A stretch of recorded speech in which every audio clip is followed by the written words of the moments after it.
Fala gurizada, beleza? Eu sou o Gustavo Bica e tá começando mais um episódio do nosso projeto Bastidores do Gol, nosso projeto sobre jornalismo esportivo e sobre histórias curiosas.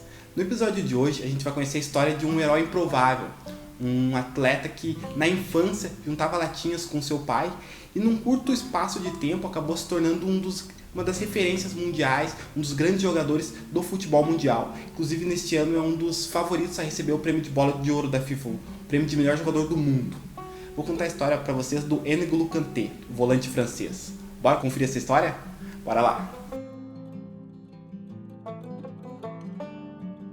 Nascido em 1991, na França, N'Golo Kanté é filho de pais imigrantes de Mali. Ele desde pequeno ajudava seu pai numa pequena empresa de reciclagem para ajudar no sustento da família. Em 1998, em casa, a França conquistou seu primeiro Mundial. A poucos quilômetros do estádio onde a seleção derrotou o Brasil por 3-0, Kanté, com apenas 7 anos, ajudava seu pai catando latinha. Aos 11 anos, Kanté começou a dar seus primeiros passos com a bola em escolinhas do seu bairro, no subúrbio de Paris. Na adolescência, ele tentou fazer alguns testes, mas sempre era reprovado por conta da sua baixa estatura. Aos 18 anos, quando Kanté já procurava uma outra alternativa para sua vida, já tendo se formado na faculdade de contabilidade, ele recebeu uma grande oportunidade que mudou completamente a sua vida. Ele foi contratado pelo Bologna, um clube da terceira divisão do campeonato francês. No Bologna, o Kanté conseguiu fazer uma boa temporada, ajudando o clube a conseguir o acesso para a segunda divisão. No final daquela temporada, por conta das boas atuações dele, ele recebeu uma proposta de transferência para o Caen, um clube também da segunda divisão da França, só que de maior estrutura. Logo na sua primeira temporada pelo Caen, Kanté conseguiu ajudar o clube a retornar para a primeira divisão do campeonato francês. Na temporada seguinte, ele seguiu sendo um dos destaques do clube que fez uma bela campanha naquele campeonato, o que fez com que o Kanté recebesse propostas da milionária e da badalada Premier League. Então, por conta das suas boas atuações no campeonato francês, Kanté realizou a transferência que mudaria completamente a sua vida. Ele foi contratado pelo Leicester City, um clube que até então era um recém-promovido à primeira divisão do campeonato inglês. Bom, e mal sabia Kanté que na sua primeira temporada disputando a maior liga do planeta, Kanté seria um dos protagonistas, junto com o Jamie Vardy e com o Riyad Mahrez, a conquistar a Premier League, um título inédito para o Leicester City, desbancando os gigantes ingleses, o Manchester City, o Manchester United, Chelsea, clubes que investem milhões, acabaram perdendo o título. Bom, esse título conquistado pelo Leicester, com o protagonismo do Kanté, é um título carregado de simbologias, carregado de significados, é um título histórico para o futebol mundial em geral. Mas isso é papo para uma outra história que merece um vídeo exclusivo só para esse título do Leicester. E ele, depois de fazer essa temporada brilhante mais uma vez, dessa vez sendo premiado inclusive com um título de expressão que é a Premier League, Kanté foi contratado pelo Chelsea, um grande clube do futebol inglês, pelo valor de 35 milhões de libras, um valor que na época foi uma das maiores contratações daquela temporada. Bom, como deu para perceber, o Kanté nunca demorou muito para conseguir entrar para a história dos seus clubes. Logo na primeira temporada pelo Chelsea, ele conseguiu novamente ser um dos destaques, um dos protagonistas e levar o Chelsea à conquista da Premier League. Com isso, o Kanté acabou se tornando apenas o segundo jogador na história a conquistar 2 títulos seguidos por 2 clubes diferentes. Esse feito só tinha sido conquistado antes pelo Eric Cantona na temporada 91-92 pelo Leeds e 92-93 pelo Manchester United. E se não bastasse tudo isso, Kanté ainda ganhou o prêmio de melhor jogador do campeonato. Bom, e as boas atuações do Kanté pelos clubes onde passou rendeu a ele convocações para a seleção francesa.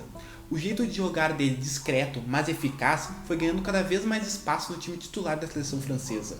Em 2016, quando a França perde o título para Portugal na final da Eurocopa em casa, Kanté já era titular da seleção. Mas a grande história de vida do Kanté com a seleção vem 2 anos depois, na Copa do Mundo da Rússia, em 2018.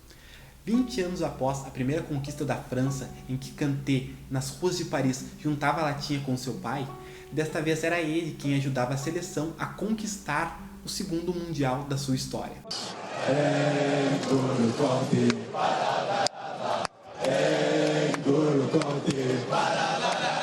Il est petit et gentil, à stopper au Messi, et on sait tous c'est un tricheur, N'Golo Kanté.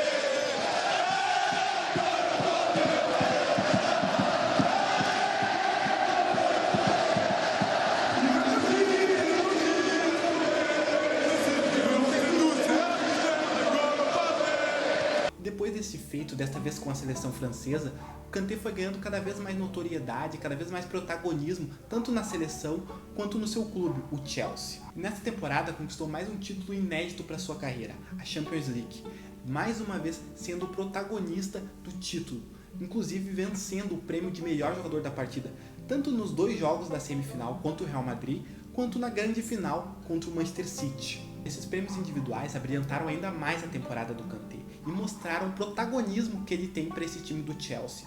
Apesar de ele não ser um jogador de ataque, esses prêmios credenciam ele a disputar o título de melhor jogador do mundo. Bom, se dentro do campo o Kanté se destaca pelo seu trabalho de entrega à equipe, um trabalho discreto, mas muito eficaz, fora dele ele é a definição de humildade.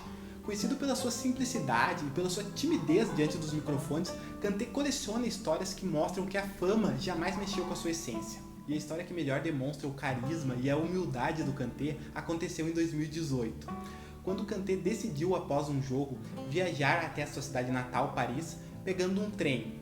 Só que ele acabou perdendo esse trem em Londres, então decidiu ir até uma mesquita próxima fazer algumas orações. Chegando lá, obviamente, muito rápido, um grupo de fãs reconheceu o Kanté e foi lá tirar foto e pedir autógrafos. Sabendo da história, um dos integrantes do grupo convidou o Kanté para ir lá na casa dele e jantar. Para surpresa de todo mundo, o Kanté aceitou e foi na casa do torcedor jantar, jogar videogame e inclusive assistir o noticiário esportivo que falava sobre o jogo que o Kanté havia jogado há poucas horas atrás. Bom, e essa foi a história do francês N'Golo Kanté, um craque dentro e fora dos gramados, que já conquistou diversos prêmios individuais e títulos tanto pela sua seleção quanto pelos clubes por onde passou. Bom, e a gente chega ao final de mais um episódio do nosso projeto Bastidores do Gol. E eu quero reforçar, quero pedir novamente, se você gostou do nosso projeto, se você vem gostando dos nossos episódios, do episódio de hoje, quero pedir para você deixar o seu joinha aqui no nosso vídeo, tanto no Instagram quanto no YouTube, e também não deixar de nos seguir nas redes sociais, no Instagram, @BastidoresDoGol, e no nosso canal no YouTube, Bastidores do Gol, que a gente volta na próxima semana com uma nova história curiosa sobre futebol. Valeu, até mais! Come on,